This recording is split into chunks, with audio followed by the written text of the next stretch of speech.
Hello everyone, welcome back to my education YouTube channel commerce knowledge pool. मैं हूं professor Dishita Sethia और आज मैं 12th standard students of Maharashtra state board के लिए चैप्टर नंबर 4 का एक इम्पॉर्टेंट क्वेश्चन लेके आई हूँ।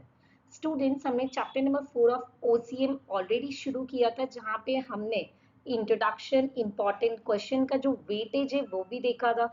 उसके साथ आप सभी को ये बात तो पता ही होगी कि chapter number 4 of OCM 20 marks का है, तो आपको ये चैप्टर स्कोर और मार्क्स डेफिनेटली दे सकता है और पास भी आराम से कर सकता है। तो आज हम देखेंगे the again most important question जो chapter number 4 of OCM 12th standard से ही है। तो आइए शुरू करते हैं। बट बिफोर दैट स्टूडेंट्स, अगर आप मेरे चैनल पे न्यू हो तो आई रिक्वेस्ट यू ऑल कि मेरे चैनल को सब्सक्राइब कीजिए। That is my channel name commerce knowledge pool. और मेरे इंस्टा पेज को भी फॉलो कीजिए, that is professor dot Dishita underscore Sethia. So वहाँ पे आप मुझे कोई भी क्वेरी या मैसेज कर सकते हैं और जो भी आपके डाउट्स रहेंगे वो क्लियर कर सकते हैं। और आज जो हम secondary functions of commercial bank ये क्वेश्चन सीखेंगे वो काफी इजी लैंग्वेज में सीखेंगे, एकदम सिंपल। और आपने जितना मैं आपको दे रही हूँ आंसर उतना ही अगर आप लिखेंगे तो भी डेफिनेटली आपको बहुत अच्छे मार्क्स मिलेंगे। So let's begin with the secondary function of commercial bank of chapter number 4, 12th OCM. तो स्टूडेंट्स, पहले हम ये देखते हैं कि ये क्वेश्चन कितने मार्क्स का आपको पेपर में आता है। तो देर आर टू फंक्शन, एक है प्राइमरी फंक्शन, एक है सेकेंडरी फंक्शन। तो जो प्राइमरी फंक्शन है वो आपको ऑलरेडी मैंने वीडियो अपलोड किया है ताकि आप आराम से वो स्टडी कर सकते हो, और मैंने वहाँ पे भी कंप्लीट नोट्स प्रोवाइड किए है। ऐसा नहीं होगा कि आपको डायरेक्टली टेक्स्ट बुक में से मिलेगा, मैंने सिंपल लैंग्वेज में आपको प्रोवाइड किया है। और इसी तरह से हम सेकेंडरी फंक्शन भी देखेंगे कमर्शियल बैंक का, जो अगेन 8 मार्क्स का क्वेश्चन बनता है। इवन अगर शॉर्ट नोट पूछा हो तो देयर आर 4 मार्क्स का ये क्वेश्चन आ सकता है, ये चांसेस है। So let's begin. अभी सेकेंडरी फंक्शन में देयर आर 2 बेसिक फंक्शन, एक होगा एजेंसी फंक्शन और एक होगा यूटिलिटी फंक्शन। अभी पहले समझते कि एजेंसी फंक्शन मतलब क्या। अभी एजेंसी का मतलब क्या होगा, एजेंट का काम क्या होता है कि कोई काम दूसरे के बदले करना, जैसे थर्ड पार्टी एजेंट आपने सुना होगा। तो फॉर एग्जाम्पल, आपके पास टाइम नहीं है कि आप इलेक्ट्रिसिटी बिल पे करो या फिर आपकी इंश्योरेंस का प्रीमियम पे करो, तो आपके बदले आपका बैंक पे करेगा। इसका मतलब कि बैंक आपके लिए किस तरह से परफॉर्म कर रहा है, एजेंट की तरह परफॉर्म कर रहा है। तो इसीलिए आपका कौन सा फंक्शन होगा, agency function. So here bank is acting as a agent for us. अभी जब बैंक एजेंट की तरह काम करेगी तो डेफिनेटली सर्टेन नॉमिनल चार्जेस भी लेगी। तो देर आर टू फंक्शन, एक होगा एजेंसी फंक्शन और एक होगा यूटिलिटी फंक्शन।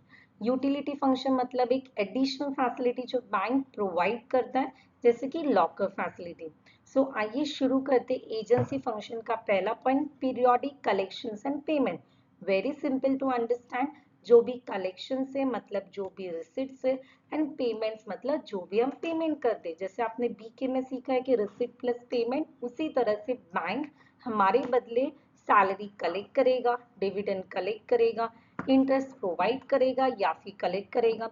जो पेमेंट्स है वो हमारे बदले बैंक करेगा, जैसे कि टैक्स होगा, बिल्स होगा, जैसे कि इलेक्ट्रिसिटी बिल होगा, प्रीमियम पे करना, रेंट पे करना। तो ये हमारे बदले बैंक करेगा, but on the basis of customer instruction. जैसे अगर हमने बोला कि एवरी मंथ का 5th डे को, दैट इज एवरी मंथ का 5th डेट को अगर आपको इलेक्ट्रिसिटी बिल पे करना है, तो आपने बैंक को इंस्ट्रक्शन दिया, तो एवरी मंथ का 5th डेट को क्या होगा, आपके अकाउंट से इलेक्ट्रिसिटी बिल का पेमेंट कट हो जाएगा। उसके लिए बैंक क्या करेगा, सर्टेन सर्विस चार्जेस लेगा, वो नॉमिनल चार्जेस होगा जो क्वार्टरली भी हो सकता है या ईयरली भी हो सकता है। अभी जो मैंने यहाँ पे स्टूडेंट रेड में मार्क किया, दैट इज कंपल्सरी, आपको याद रखना है। Next is portfolio management. Portfolio का मतलब होता है शेयर्स, डिबेंचर्स एंड बॉन्ड्स। तो हमारे बदले बैंक क्या करेगा, शेयर्स, डिबेंचर, बॉन्ड परचेज करेगा on behalf of the client, और उसके लिए भी बैंक सर्टेन नॉमिनल चार्जेस लेगा। ठीक है। The next function that is fund transfer. नाम से ही पता चला है फंड ट्रांसफर मतलब क्या होगा, transfer of fund from one bank to other bank और from one branch to another branch. And उसके लिए यहाँ पे जो भी फंड ट्रांसफर होगा वो हेजल फ्री होगा, मतलब क्या, without any difficulty. Point number 4 that is dematerialisation. आज के टाइम पे अगर हम कोई शेयर्स में इन्वेस्ट करते, कोई कंपनी के शेयर परचेस करते, तो एज अ प्रूफ हमें क्या मिलता है? शेयर सर्टिफिकेट मिलता है। बट जो शेयर सर्टिफिकेट हमें मिलता है वो कौन से फॉर्म में होता है स्टूडेंट्स? इलेक्ट्रॉनिक फॉर्म में। तो अगर कोई भी शेयर सर्टिफिकेट जो हार्ड कॉपी नहीं है बट वो इलेक्ट्रॉनिक फॉर्म में है, तो उसको हम नाम क्या देंगे? डीमटेरियलाइजेशन। इसका मतलब क्या होगा? आपके जो भी सिक्योरिटीज है, जो भी शेयर सर्टिफिकेट्स है, वो आपके कन्वर्ट किस में होंगे? इलेक्ट्रॉनिक फॉर्म, मतलब ऑनलाइन मोड में कन्वर्ट होंगे। And they manage electronic transfer of share during the purchase और सेल। जैसे आज के टाइम पर ऑनलाइन ट्रांजेक्शन्स करते, उसी तरह से हम शेयर्स को भी ऑनलाइन होल्ड करते। Point number 5, forex transaction. Forex मतलब फॉरेन एक्सचेंज। तो हमारे बदले बैंक क्या करेगा? फॉरेन एक्सचेंज क्लाइंट से खरीदेगा या फिर क्लाइंट से सेल करेगा। तो हमारे बदले बैंक कैन परचेज और sell foreign exchange to any other person. और इसके लिए भी सर्टेन चार्जेस होगा, ओवरसीज ट्रांजेक्शन होंगे, दैट इज फॉरेन ट्रांजेक्शन के जो चार्जेस होंगे वो बैंक हमारे से लेगा।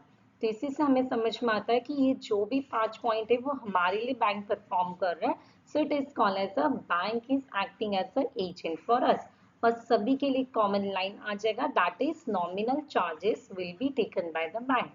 तो इतना ही एक्सप्लेनेशन है जो आपको अच्छे से याद रखना है। ये मैं आपको नोट्स के साथ सिंपल लैंग्वेज में प्रोवाइड कर रही हूँ। और अगर आपको वीडियो पसंद आ रहा है, आपको एक्सप्लेनेशन वैलिड लग रहा है, समझ में आया, तो प्लीज वीडियो को एक लाइक कीजिए और अपने फ्रेंड्स के साथ शेयर कीजिए। सो आइए अब समझते हैं that is utility function. Utility का मतलब होता है एडिशनल बेनिफिट जो हमें बैंक प्रोवाइड करना है। हमारे बदले बैंक क्या करेगा? ड्राफ्ट इश्यू करेगा एंड चेक। अभी आपके लिए दो टर्म है, one is draft and one is cheque. Cheque तो सभी ने देखा होगा, ये आपने इश्यू भी किया होगा। तो सबसे सिंपल सी बात है कि चेक होगा वो कंपलसरी अकाउंट होल्डर को ही मिलेगा। मतलब चेक अगर आपको किसी को इश्यू करना है, मतलब किसी को देना है, तो आपके यहाँ बैंक में अकाउंट होना चाहिए। अगर आपके बैंक में अकाउंट नहीं है तो आप चेक इश्यू नहीं कर सकते। बट ड्राफ्ट ऐसा नहीं होगा। ड्राफ्ट का मतलब होगा order to pay money from one branch to another branch. इसके लिए आपका वो पर्टिकुलर बैंक में अकाउंट है कि नहीं है तो भी चल जाएगा। अगर आपके महाराष्ट्र बैंक से आप ड्राफ्ट कर रहे हो तो और आपका महाराष्ट्र बैंक में अकाउंट नहीं है, तो भी आप क्या कर सकते हो? ड्राफ्ट इश्यू किसी को भी कर सकते हो, ठीक है। एंड उसके लिए भी बैंक क्या करेगा? सर्टेन चार्जेस या कमीशन लेगा। लॉकर फैसिलिटी तो सभी को पता होगा कि अगर हमारे बैंक का अकाउंट होता है तो हमारा एक लॉकर फैसिलिटी होता है, दैट इज जहाँ पे हम अपने डॉक्यूमेंट्स होंगे, ऑर्नामेंट्स होंगे, कोई वैल्यूबल्स होगा, वो हम रख सकते हैं। एंड लॉकर रेंट भी होता है, उसके लिए बैंक चार्ज करेगा। Next is your project report. Bank prepare project report and feasibility study for the client. इसका मतलब क्या होगा? बैंक हमारे लिए क्या करेगा? सर्टेन प्रोजेक्ट रिपोर्ट्स रेडी करेगा हमारे इंस्ट्रक्शंस के अकॉर्डिंगली। एंड अगर कोई फंड्स चाहिए कोई प्रोजेक्ट के लिए तो भी बैंक प्रोवाइड करेगा, और जो भी डॉक्यूमेंटेशन है वो भी क्लियर करने में हेल्प करेगा। So again the additional facility हमें बैंक प्रोवाइड कर रहा है। नेक्स्ट इज गिफ्ट चेक और कॉइन। ये तो आपने देखा होगा कि यूजुअली वेडिंग्स में, बर्थडेज में या रियलिटी शोज जो रहते हैं उसमें गिफ्ट चेक प्रोवाइड किया जाता है। ये भी अगेन अकाउंट होल्डर और नॉन अकाउंट होल्डर दोनों के लिए हो सकता है। Next is underwriting service. Underwriting service का मतलब क्या होगा? कि bank as a underwriter हमारे लिए परफॉर्म कर रहा है। अभी अंडर राइटर का मतलब क्या होगा? अगर हमारे शेयर्स सब सोल्ड नहीं होते, फॉर एग्जाम्पल अगर 1000 शेयर्स हमें सोल्ड करने, बट अगर सिर्फ 700 ही सोल्ड हुए, तो रिमेनिंग शेयर कौन परचेस करेगा? अंडर राइटर परचेस करेगा। और यहाँ पे हमारे लिए एज अंडर राइटर कौन परफॉर्म कर रहा है? बैंक परफॉर्म कर रहा है। तो bank as a underwriter मतलब जो रिमेनिंग 300 शेयर है वो बैंक ने खरीदा, बट वो फ्री में तो नहीं खरीदेगा, उसके लिए हमें क्या करना होगा? एक अंडर राइटिंग कमीशन देना होगा। सो यहाँ पे क्लियरली मेंशन किया, if shares are not fully subscribed the bank take up the unsubscribed portion। मतलब अगर आपके शेयर सोल्ड नहीं हुए हैं तो रिमेनिंग शेयर्स कौन खरीदेगा? बैंक खरीदेगा हमारे बदले। तो जैसे मैंने बोला कि 1000 के शेयर्स मुझे सोल्ड करने थे, बट अगर 700 ही सोल्ड हुए तो 300 shares will be purchase by the bank, and that service is called as a underwriting services. Then the last point, that is gold related service. Bank provide gold service like advisory on gold funds and electronic transfer of funds। आज के time पे ज्यादातर हम online gold का trading करते हैं, तो जो भी ऑनलाइन ट्रेडिंग करते हैं रिलेटेड टू दैट, जो भी आपको बैंक एडवाइस प्रोवाइड करता है, all this will be related to the gold related service. तो स्टूडेंट्स यहाँ पे हमने agency function and utility function ये दोनों पार्ट कंप्लीट किया, ये दोनों को मिला के हमारा एक इम्पॉर्टेंट क्वेश्चन जो 8 मार्क्स के लिए बनता है, otherwise it will be for separate short note as a agency function or utility function for 4 marks. So I hope ये आपको आंसर समझा होगा, यही नोट्स आपके लिए होंगे, तो आप इसका वीडियो पहले समझ लो और यही नोट्स आप फॉलो करो, ना कि आपके लिए इजी होगा एग्जाम्स में याद रखने के लिए। एंड वीडियो पसंद आया तो अपने फ्रेंड के साथ शेयर कीजिए। सो थैंक यू एवरीवन, हम इसी तरह मिलते रहेंगे नेक्स्ट वीडियो में। सो बाय।